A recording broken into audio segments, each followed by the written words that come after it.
Era simplemente otro día cualquiera. Había salido tarde del trabajo y decidí tomar un atajo por el camino viejo, el que pasa cerca del antiguo sanatorio Aurora. Nunca tomé en serio las historias sobre el lugar, pensando que eran solo cuentos locales para asustar a los curiosos. Pero esa noche me esperaba un giro inesperado de los acontecimientos. De repente, una furgoneta negra me cerró el paso en medio de la carretera desierta. Antes de que pudiera reaccionar, 3 hombres enmascarados salieron de allí y con una eficacia aterradora me sacaron a la fuerza de mi coche. En medio de la lucha, el mundo dio vueltas y la oscuridad se apoderó de él. Me desperté con la mente nublada, como si me hubieran arrancado de un sueño profundo y me hubieran obligado a regresar a la realidad muy rápidamente. El lugar en el que me encontraba era una habitación fría y aislada, con paredes acolchadas y una única puerta de metal pesado. Intenté levantarme, pero el mareo fue inmediato, indicando que habían usado algo para drogarme. En mi mano, un brazalete de identificación del hospital marcado paciente 31019, Diego López. No tenía sentido. No tenía antecedentes de enfermedad mental. Nunca había estado en un hospital psiquiátrico. Esto tuvo que ser un error. Mientras intentaba procesar mi situación, sonidos ahogados de conversaciones y pasos resonaron afuera. No había ventanas. Solo la fría luz de una bombilla fluorescente que daba a la habitación un brillo pálido y espeluznante. Mi corazón latía con fuerza y el sentimiento de impotencia era abrumador. Preguntas sin respuesta se arremolinaban en mi cabeza. ¿Por qué yo? ¿Qué querían de mí? ¿Cuál era ese lugar? Decidí que necesitaba encontrar una manera de escapar antes de que fuera demasiado tarde. Pero cada movimiento era un esfuerzo hercúleo y la droga en mi sistema me mantenía dolorosamente lento y desorientado. A medida que pasaban las horas, o tal vez los días, era imposible saberlo. El efecto de la droga empezó a desaparecer y pude pensar con más claridad. El miedo dio paso a la ira y la determinación. Si realmente estuviera en Aurora, entonces todas esas terribles historias podrían no ser solo leyendas urbanas. Recordé los rumores de experimentos inhumanos y de pacientes que llegaban y nunca más se los volvía a ver. Decidido a no ser una estadística más, comencé a examinar cada centímetro de mi confinamiento en busca de cualquier cosa que pudiera usarse para facilitar un escape. Finalmente encontré algo que podría ser útil, un pequeño trozo de metal que se había desprendido del armazón de la cama. Con mucho esfuerzo, comencé a trabajar en la cerradura de la puerta, rezando para que mi destornillador improvisado me diera la libertad que tan desesperadamente buscaba. Mientras trabajaba, escuché los sonidos de la institución a mi alrededor. Gritos distantes, el sonido de pasos apresurados, portazos. Era un mundo que no podía ver, pero pintaba un cuadro aterrador de lo que estaba sucediendo fuera de mi habitación acolchada. «Tuviste un brote psicótico, Diego», dijo una mujer con bata blanca mientras yo estaba sentada en una habitación fría e impersonal. Intenté discutir, explicarle que me habían secuestrado, que todo fue un error. Pero ella se limitó a sonreír, una sonrisa que no llegó a sus ojos mientras anotaba algo en su libreta. Los demás, enfermeras y médicos que pasaban por el pasillo, se limitaban a mirar con lástima y seguían diciendo que era una fase de negación. La sensación de aislamiento creció a medida que las paredes parecían cerrarse a mi alrededor. Cada susurro y risa era un eco de mi supuesta locura. Mi intento de contactar con el mundo exterior fue en vano. Escribí cartas, desesperada por encontrar alguna conexión con mi familia, mis amigos, cualquiera que pudiera ayudar. Sin embargo, no recibí respuesta. Mis mensajes, si alguna vez salieron de aquel hospital, parecían haber desaparecido en el vacío. Cuando preguntaba a las enfermeras por el teléfono, la respuesta era siempre la misma: confiscado por seguridad. La desesperación comenzó a apoderarse de ella, la realidad distorsionada por el entorno controlado y las respuestas evasivas. En medio de mi desesperanza, un pequeño rayo de esperanza surgió de una fuente inesperada. Debajo de mi almohada encontré una nota escrita a mano, con las palabras temblorosas pero claras: no estás loco, le hacen esto a todo el mundo. Estas palabras se convirtieron en mi mantra, el ancla que me mantuvo con la cabeza despejada mientras enfrentaba la incredulidad y la indiferencia de quienes me rodeaban. Alguien más sabía la verdad, alguien que también debió sufrir a manos de esta institución. La existencia de esta nota fue a la vez un consuelo y un llamado a la acción. Inspirado por la nota, comencé a mirar más de cerca a los otros pacientes, o como comencé a pensar en ellos, mis compañeros de desgracia. Algunos deambulaban por los pasillos, perdidos en sus propios pensamientos. Otros gritaban a enemigos invisibles. Empecé a notar patrones, comportamientos que parecían escenificados, demasiado teatrales para ser genuinos. Esta comprensión agudizó mi determinación de descubrir más sobre lo que realmente sucedió en el Aurora, de comprender cómo y por qué estábamos todos atrapados en este teatro de horrores. Las semanas se convirtieron en meses, y mi papel de paciente se fue desgastando bajo el peso de las sospechas y revelaciones. Estaba más decidido que nunca a descubrir los secretos detrás de estos muros y exponer la verdad, no solo para salvarme a mí mismo, sino para alertar al mundo sobre lo que estaba sucediendo dentro del Hospital Psiquiátrico Aurora. Con cada día que pasaba, cada interacción cuidadosamente observada y cada fragmento de conversación escuchado me acercaba a la verdad, fortaleciendo mi determinación de resistir, sobrevivir y eventualmente escapar. Conocí a otros pacientes, o tal vez sería más exacto llamarlos prisioneros, como yo mismo empezaba a verme. Deambularon por los pasillos o se sentaron en silencio en los rincones de las salas comunes, cada uno aislado en su propio tormento. Algunos murmuraban para sí mismos, tejiendo narrativas que solo tenían sentido en sus mentes fragmentadas. Otros siempre estaban llorando. Las lágrimas continuas marcaban la desesperación que los consumía. La atmósfera estaba cargada con el peso de su desesperanza y sus miedos, un recordatorio constante del lugar oscuro en el que habíamos caído. Fue en ese escenario que conocí a Clara Ramírez, una mujer de mirada intensa y voz firme que contrastaba con la fragilidad de su situación. Me contó su historia una tarde nublada, mientras observábamos desde lejos a los guardias cambiar de turno. Clara juró que había entrado a Aurora para visitar a una prima que estaba hospitalizada y de alguna manera nunca logró salir. Según ella, tras una serie de burocracias y acusaciones infundadas, fue declarada incapaz y enferma contra su voluntad. Su historia me impactó, pero también encendió una chispa de rebelión en mi pecho. Ahora estás en Aurora, y aquí no importa la verdad, solo lo que graben, me dijo Clara con una seriedad que me heló la sangre. Sus palabras hicieron eco de las oscuras sospechas que ya tenía sobre el hospital.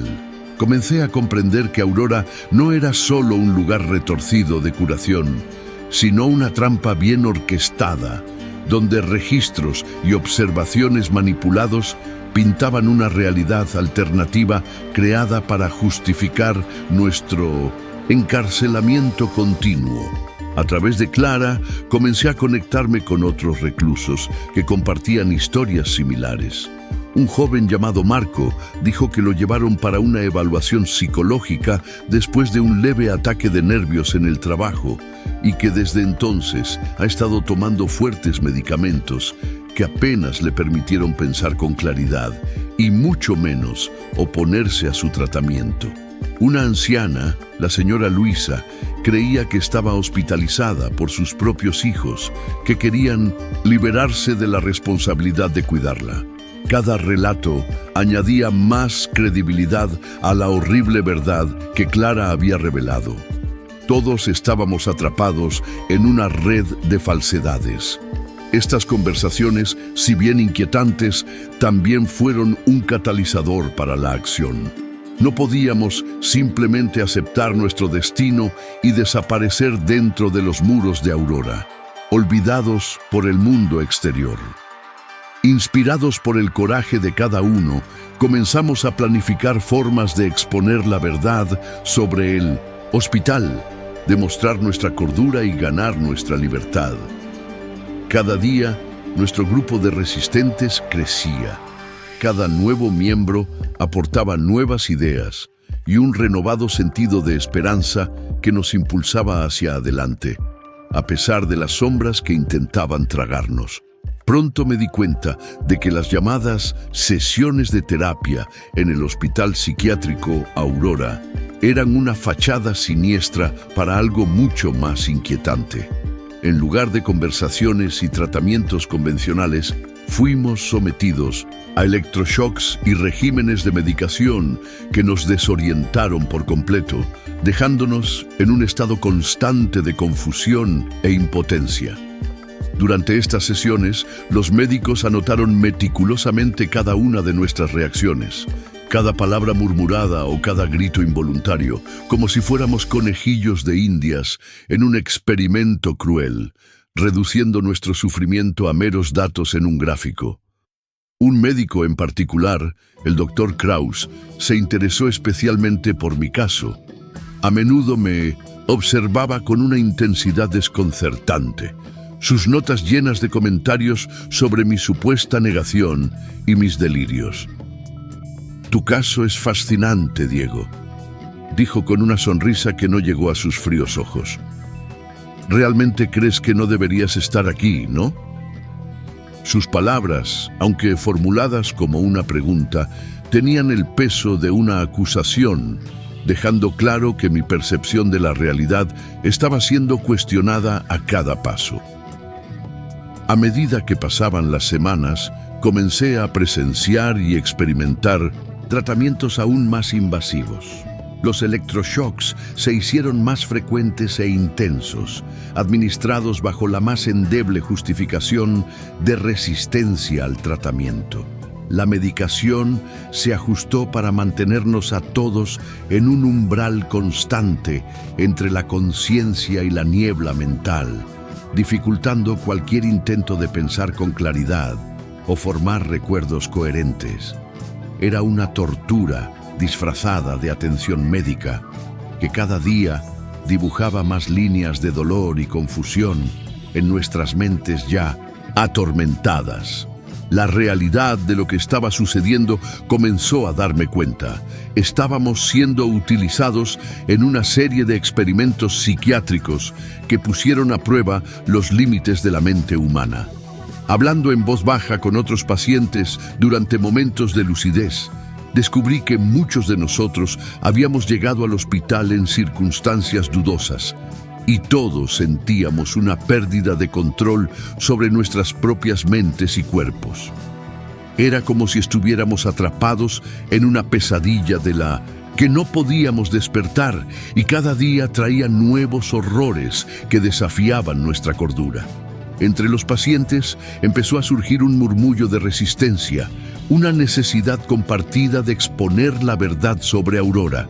Sabíamos que necesitábamos encontrar una manera de documentar y dar a conocer lo que nos estaban haciendo, pero el desafío era monumental. La vigilancia era constante y cada palabra que decíamos podía ser utilizada en nuestra contra en las notas de los médicos. Sin embargo, la determinación de luchar contra la injusticia creció dentro de cada uno de nosotros, alimentada por la ira y la desesperación, forjando un vínculo de resistencia entre pacientes que ningún medicamento o electroshock pudo borrar. Durante un cambio de turno, Mientras los pasillos del Hospital Psiquiátrico Aurora se llenaban brevemente con el movimiento caótico de médicos y enfermeras que ocupaban sus puestos, mis ojos captaron una figura familiar entre los guardias de seguridad. Mi corazón se detuvo. Era él, el mismo hombre que me había sacado del coche aquella fatídica noche. Aquel rostro que había iniciado toda esta espiral de terror, ahora patrullaba los pasillos como si nada. El reconocimiento de esa cruda verdad me heló la sangre y una ola de ira y desesperación me invadió. Impulsado por una nueva sensación de urgencia, corrí al consultorio del Dr. Kraus, interrumpiendo una de sus sesiones. ¡Es él!, grité, señalando al guardia de seguridad que pasaba tranquilamente por el pasillo. «¡Este hombre me secuestró! ¡Trabaja aquí!». Mis palabras resonaron en el espacio estéril, atrayendo las miradas tanto del personal como de los pacientes. El Dr. Kraus, levantándose tranquilamente de su silla, me miró con una expresión que mezclaba diversión y desprecio. «Estás empeorando, Diego. Aumentemos tu dosis», declaró con una sonrisa fría, desestimando por completo mis acusaciones. Esa noche, mientras luchaba con los efectos de una medicación más fuerte que me dejaba con náuseas y casi incapaz de mantener mis pensamientos claros, Clara Ramírez apareció silenciosamente junto a mi cama. «Tienes que huir», susurró. Su voz transmitía una urgencia que atravesaba la neblina de las drogas. «Hay un pasaje secreto detrás del alacé, pero solo funciona una vez. Una vez que lo atravieses, quedará sellado permanentemente». La desesperación y determinación en los ojos de Clara me devolvieron a la realidad. Al menos lo suficiente como para darme cuenta de la gravedad de la situación. «¿Por qué solo funciona una vez? ¿Cómo lo sabes?», pregunté, mi mente luchando contra el letargo inducido por los medicamentos. Clara miró nerviosamente a su alrededor antes de acercarse. «Porque ya se usó antes, hace años. Alguien escapó usando esa ruta. Así fue como se enteraron del pasaje y luego lo modificaron. Ahora es una ruta de escape casi imposible, pero sigue siendo nuestra única oportunidad». Esta revelación trajo una mezcla de esperanza y miedo. La idea de huir, de escapar finalmente de esta pesadilla, era a la vez aterradora y estimulante. Sabiendo que podría ser mi única oportunidad de libertad, acepté el plan de Clara. Juntos comenzamos a planear nuestra fuga, y cada momento que pasamos bajo la atenta mirada de los guardias de seguridad aumenta la tensión. El hospital, con sus paredes que alguna vez parecieron impenetrables, ahora guardaba la llave de nuestra libertad, escondida en las sombras de su pabellón más olvidado. La fuga fue planeada meticulosamente. Yo, Clara Ramírez, y Hugo Sánchez, un paciente mudo que rara vez hablaba, pero cuyos ojos siempre expresaban una intensa claridad de propósito, nos preparamos para escapar al amparo de la noche. Nuestros corazones latían en sincronía con nuestros pasos apresurados mientras nos movíamos silenciosamente por los oscuros pasillos del hospital, evitando las cámaras de seguridad y los guardias distraídos. A medida que nos acercábamos al ala C, la tensión era palpable. Cada sombra parecía un obstáculo y cada luz una amenaza que podía exponer nuestro plan. Al llegar a la puerta que Clara había mencionado, nos dimos cuenta de que conducía a un túnel estrecho y poco iluminado, que misteriosamente se extendía más allá de los muros del hospital. Era un camino subterráneo, húmedo y frío, que olía a moho y a secretos antiguos. Con una última mirada de aliento, cruzamos la puerta, sintiendo una mezcla de alivio y miedo, mientras nos aventurábamos hacia lo desconocido. Sin embargo, antes de que pudiéramos desaparecer por completo en la oscuridad, un grito desgarrador atravesó el silencio de la noche. Corrí hacia atrás, arrastrado por el sonido del terror, y encontré a Clara siendo arrastrada por dos guardias de seguridad. Su rostro estaba marcado por el esfuerzo de resistencia y sus ojos se encontraron con los míos en un momento de pura súplica y determinación. «No vuelvas», me gritó, mientras luchaba contra el firme agarre de los hombres. «Cuéntales lo que pasa aquí. No pueden seguir». Fueron sus últimas palabras antes de ser llevada de regreso a las profundidades del hospital.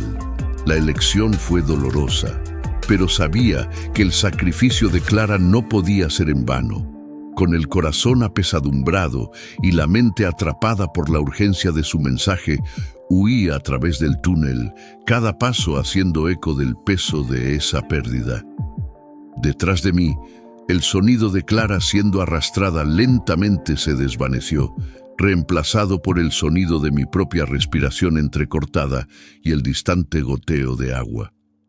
El túnel se extendía como un laberinto, pero cada paso me alejaba más de la pesadilla de Aurora y me acercaba a la libertad, aunque la imagen de Clara capturada permaneció grabada en mi mente, un recordatorio constante del precio de nuestro intento de escapar. Pasaron meses antes de que comenzara a recuperarme del trauma de mi experiencia en el hospital psiquiátrico Aurora. Los primeros días de libertad estuvieron marcados por una profunda desorientación y un aislamiento casi total. Las personas que me rodeaban parecían sombras y cada interacción estaba teñida de una surrealidad que me hacía cuestionar mi propia cordura. Intenté contar mi historia, desesperada por algún tipo de validación o apoyo, pero las respuestas fueron de incredulidad. Amigos, familiares e incluso profesionales a los que busqué para ayudarme con mi recuperación, todos dudaron de mis palabras.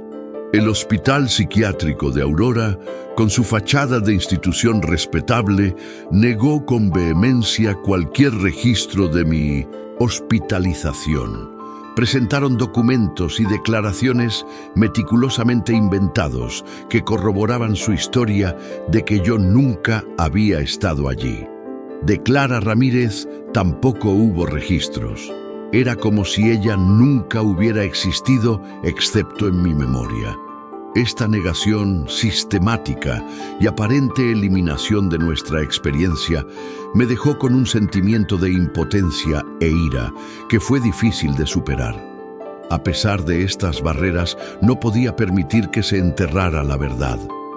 Recuerdo todo con una claridad que ningún documento falso o declaración que niegue los hechos podría sacudir. Las frías paredes de mi habitación acolchada, los gritos de Clara, la expresión distorsionada de desdén en el rostro del Dr. Kraus mientras aumentaba la dosis de mis medicamentos. Cada detalle quedó grabado en mi mente como prueba de la realidad que había experimentado. Entonces decidí contar mi historia de cualquier manera posible. Escribí un libro detallando cada aspecto de mi hospitalización forzada, desde las sesiones de terapia de shock hasta las conspiraciones silenciosas entre el personal. Abrí un blog y comencé a hablar en podcasts sobre prácticas corruptas en instituciones de salud mental, utilizando mi experiencia como estudio de caso. Con cada palabra que escribí y cada conversación que tuve, sentí que me quitaban parte del peso que llevaba. Y ahora, este mensaje es un esfuerzo más para arrojar luz sobre lo que sucede en las sombras del Hospital Psiquiátrico Aurora. Si estás leyendo, esto es porque siguen ahí, operando en secreto, eligiendo a sus próximas víctimas. No ignore esta advertencia. No dejemos que se silencien más voces como la de Clara y tantas otras que no tuvieron la oportunidad de contar sus historias. Es necesario exponer la verdad y buscar justicia, por mucho que intenten convencernos de lo contrario.